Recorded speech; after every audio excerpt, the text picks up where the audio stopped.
Welcome to the deep dive. We've got quite a stack of sources today, touching on everything from, well, global conflicts to trade disputes and even some surprising science. Yeah, it's a real mix. We're looking at sabotage plots, a major U.S.-Canada trade breakdown, and even digging into the history of sugarcane. The aim, as always, is to connect these dots for you.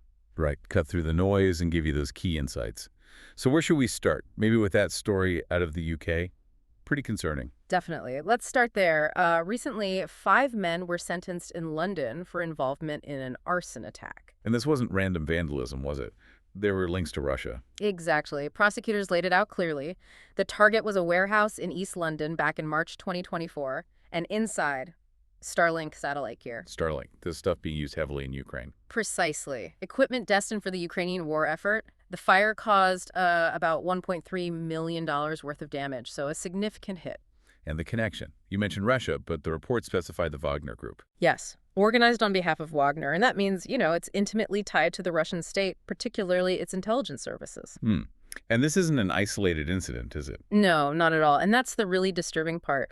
Officials have tracked at least, something like 25 similar plots, arson, explosives across Europe since February 2022. 25. Wow. What's the goal behind all this? It seems twofold, maybe threefold. Undermine support for Ukraine, obviously, but also sow fear, create instability, and frankly, stretch European law enforcement thin, test their resources. And the UK sentences were significant. I heard it was the first use of a new security law. That's right, sentences from 7 up to 17 years. First time the 2023 National Security Act was used for convictions like this. But the recruitment method is maybe the most chilling aspect here. How so? The main guy, Dylan Earl, he was apparently recruited online, communicating via Telegram with an account called PrivateBot. PrivateBot. Sounds anonymous. It is, but intelligence sources are pretty confident linking it back to Russian military intelligence, the GRU. It shows how states can now sort of outsource these kinetic, real-world attacks, find people online, direct them remotely. Blurring the lines between online chatter and actual physical danger? Scary stuff. Definitely. It's cheap, deniable intelligence work using bots and willing recruits. Okay, let's shift gears a bit. From physical attacks to, well, economic friction. This U.S.-Canada trade situation. It sounds almost bizarre. An old Reagan ad derailed everything. It does sound strange on the surface, doesn't it? But yeah, the U.S. basically slammed the brakes on all trade negotiations with Canada. Why? What was in the ad?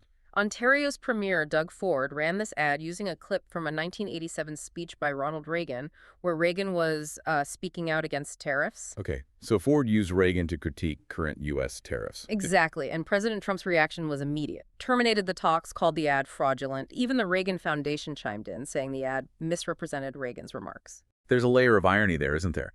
Given the current U.S. administration's stance on trade compared to Reagan's legacy. Oh, absolutely. It's a complete reversal of Reagan's free trade push, yet they're invoking him in the dispute. But the timing here is really crucial. So, Well, this whole blow-up happened right before a key deadline. The public comment period for the review of the USMCA agreement, the deal that replaced NAFTA, was closing. so this wasn't just a random spat. It happened at a critical moment for North American trade policy. Precisely. It basically formalizes what was probably already a dead end in the negotiations, but it lets the U.S. administration point the finger at Canada for the breakdown. And leaves Canadian Prime Minister Carney in a tough spot. Very tough. He's caught between provinces like Ontario, which are getting hit hard by tariffs, and a U.S. administration that's clearly not looking to compromise right now. Plus, Canada's trying to draft a budget aimed at becoming less reliant on the U.S. market. So yeah, walking a tightrope. Okay, let's switch continents and talk about something that drives people crazy every year. Daylight savings time. Spain wants to scrap it. Yeah, Prime Minister Pedro Sanchez is making another push.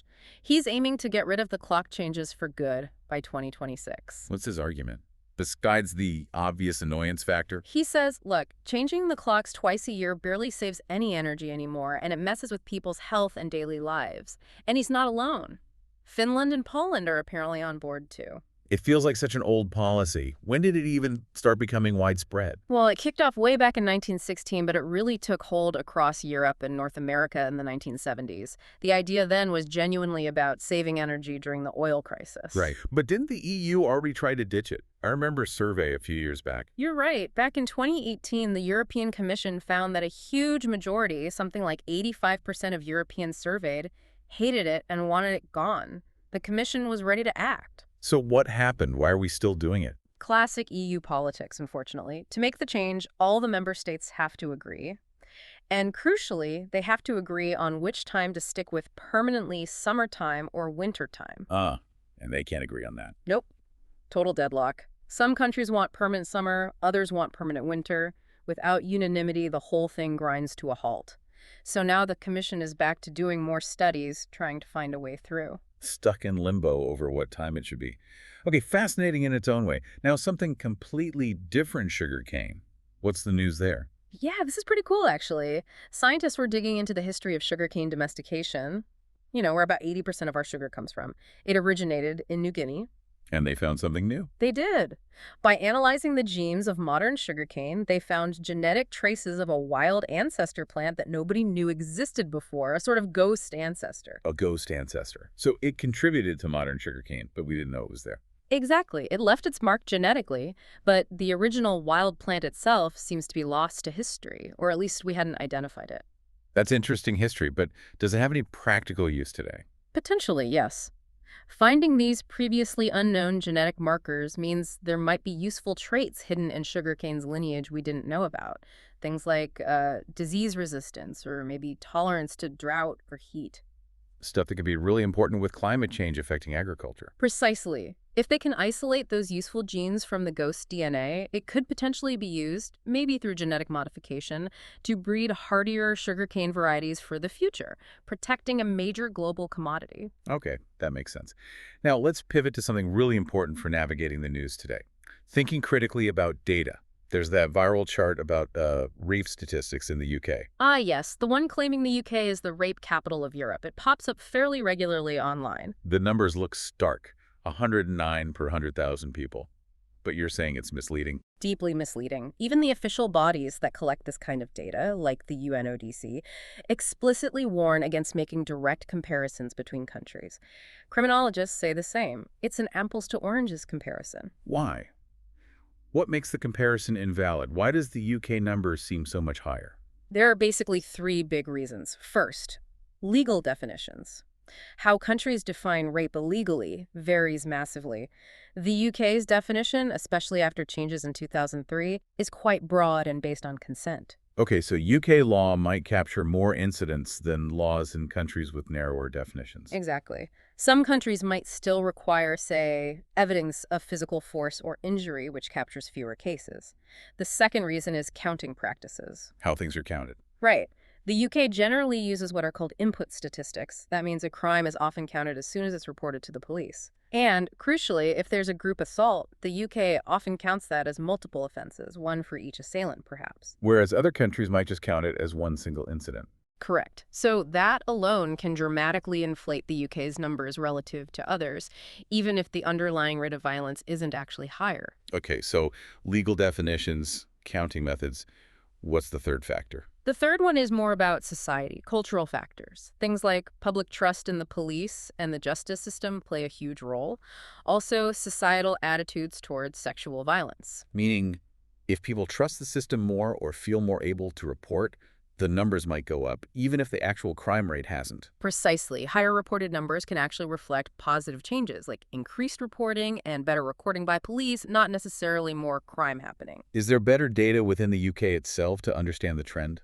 Yes, the crime survey for England and Wales is generally considered more reliable for tracking trends over time because it asks people directly about their experiences, capturing unreported crime too. And that survey shows the actual share of adults reporting being raped has stayed relatively stable since 2005, somewhere between 0.4% and 0.7%. So the huge jump in police-recorded figures, you said nearly 500% since 2002, that mostly reflects changes in law, policy, and reporting. not a massive surge in actual incidents. That seems to be the most plausible explanation, yeah. It's complex, but the survey data offers crucial context. And there's often a political angle when this chart gets shared, right?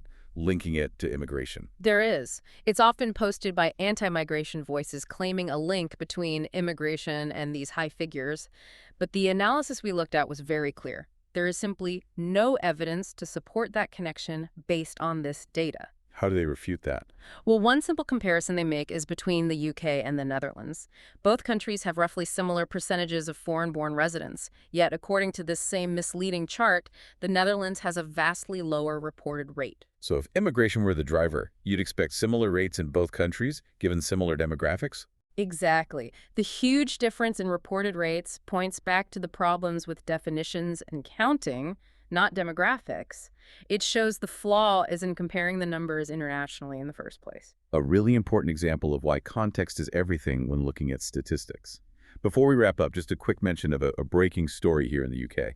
Yes, just briefly. There's currently a manhunt underway after an offender, an asylum seeker named Kabatu, was mistakenly released from HMP Chelmsford Prison. Mistakenly released. How does that happen? Details are still emerging, but it's being called a release in error. The prison service says they're working urgently with the police, and obviously there's an investigation launched into how the mistake occurred. Public protection is the main concern, and there are calls for deportation. Okay, something to keep an eye on. So reflecting on everything we've covered, Yeah. it's a huge range. State-sponsored arson via telegram bots, trade wars sparked by old speeches, hidden histories in Sugarcane, and the dangers of misinterpreting data. It really is a lot. But the thread connecting them, I think, is how information and its interpretation or manipulation shapes events, whether it's the definition of a crime statistic, the framing of a trade dispute, or even the instructions sent to a sabotage operative. Definitions and context are key. Absolutely. Understanding why a number is what it is or why a dispute flared up now, that's where the real knowledge lies, beyond just the headline. So the final thought we want to leave everyone with today builds directly on that. It's a question for you to think about. Given what we now know for sure, that state intelligence agencies are using platforms like Telegram, using accounts like PrivateBot, to actively recruit people for real-world physical sabotage across Europe. How do we as citizens and how should governments really think about the difference between online talk and physical threat? Is there even a clear line anymore? It really connects all these threads, doesn't it? The trade rhetoric, the misuse of stats, the sabotage plots. They often start with words and information online.